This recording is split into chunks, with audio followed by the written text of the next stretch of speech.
লেগে থাকার মতো বরবটি দিয়ে শিং মাছের রেসিপি। খুবই সিম্পল এই রেসিপিটি। যারা বরবটি খেতে একদমই পছন্দ করো না তারাও একবার এই রেসিপি খেয়ে দেখতে পারো। খুবই মজাদার একটি রেসিপি। আসসালামু আলাইকুম everyone, welcome back to my channel. I hope তোমরা সবাই ভালো আছো। তোমাদের দোয়ায় ভালোবাসায় আলহামদুলিল্লাহ আমিও ভালো আছি।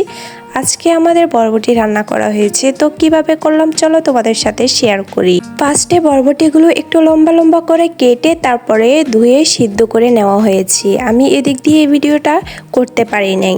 ফার্স্টে বরবটিগুলো সিদ্ধ করে নেওয়াই ভালো। অনেকে তেল মশলার সাথেও এই বরবটি কষিয়ে নেয়, কিন্তু এভাবে রান্না করলে অনেক মজা হয়। তো এখানে একটা টমেটো কেটে নিয়েছি, পেঁয়াজ কুচি, ধনিয়া পাতা কুচি। এই তো আমি একটা ফ্রাই প্যান গরম করে নিয়েছি। তো এখানে তেল দিয়ে দিয়েছি। আমাদের কিন্তু শিং মাছ দিয়ে রান্না করা হবে এই বরবটি, তাই আমরা অফ ক্যামেরায় আমরা শিং মাছগুলো হলুদ আর লবণ দিয়ে একটু মেখে তারপর দেন তেলের মধ্যে দিয়ে দেওয়া হচ্ছে। বন্ধুরা, আমার ভিডিও যদি ভালো লাগে অবশ্যই তোমরা লাইক, কমেন্ট এন্ড শেয়ার করবা। আর যারা এখনো আমার চ্যানেলটি সাবস্ক্রাইব করো নাই অবশ্যই আমার চ্যানেলটি সাবস্ক্রাইব করে বেল বাটন অন করে রাখবা। আমাদের মাছগুলো ভেজে নেওয়া পর্যন্ত সবাই আমাদের সাথেই থাকো।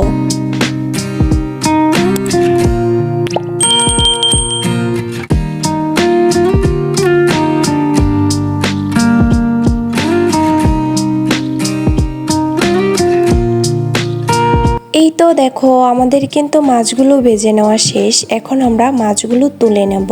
তোমরা এরকম ভেজে নিয়ে তারপরে তুলে নেবা। আর তোমরা চাইলে অন্য মাছ দিয়েও এই রেসিপিটি করতে পারো।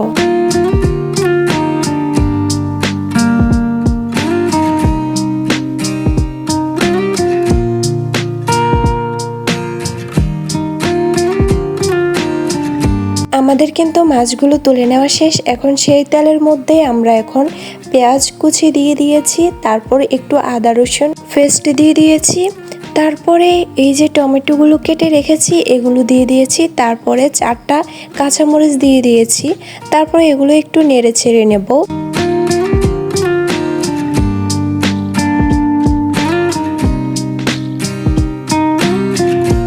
তারপরে হলুদের গুঁড়া দিয়ে দিব, তারপরে মরিচের গুঁড়া দিয়ে দিব, তারপরে জিরা ধনিয়া গুঁড়া দিয়ে দিয়েছি, তারপরে সামান্য একটু পানি দিয়ে দিয়েছি। তারপরে এগুলো সব কিছু একটু ভালোভাবে নেড়ে ছেড়ে নেব।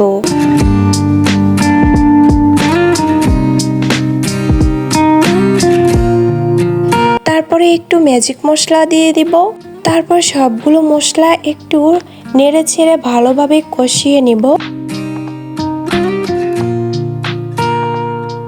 আমাদের কিন্তু কষিয়ে নেওয়া শেষ সব কিছু। তারপরে এখন সিদ্ধ করে রাখা বরবটিগুলো দিয়ে দেব। তারপর যে মশলাগুলো কষিয়ে নিয়েছি এগুলো আর বরবটিগুলো ভালোভাবে মিক্স করে নেব নেড়ে ছেড়ে।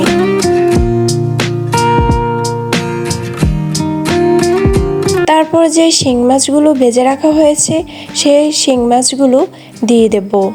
এই তো আমাদের দিয়ে দেওয়া শেষ। এখন সবগুলো একটু ভালোভাবে নেড়ে ছেড়ে নেব। আমরা যেভাবে রেসিপিটা করেছি এভাবে যদি তোমরা রেসিপিটি করো খুবই তাড়াতাড়ি হয়ে যাবে এই রেসিপিটি।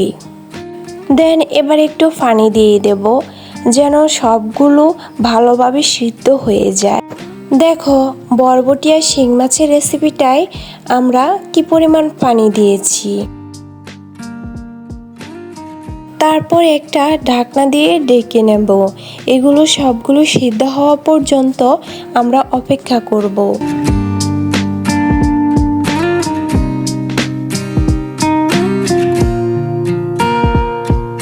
এবার আমরা ঢাকনাটা তুলে তারপরে ধনিয়া পাতা দিয়ে দিব। আমাদের কিন্তু এই রেসিপির মধ্যে সবগুলো উপকরণ দিয়ে দেওয়া শেষ। তারপর একটু ঢাকনা দিয়ে 2 মিনিট রেখে দেব। আমাদের কিন্তু রান্নাটা করা শেষ।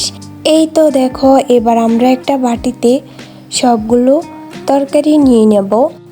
দেখো দেখতে কতটা লোভনীয় হয়েছে। দেখতে যতটা লোভনীয় হয়েছে তার চেয়ে বেশি মজা হয়েছে।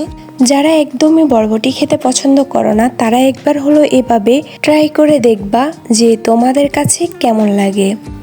এভাবে কিন্তু বরবটি দিয়ে শিং মাছের রেসিপিটা আমাদের অনেক ভালো লাগে। আশা করি তোমাদের সবার কাছে এই রেসিপিটি খেতে খুবই ভালো লাগবে। দেখো বন্ধুরা, আমাদের এই রেসিপিটির কালার কেমন হয়েছে, অনেক লোভনীয় না?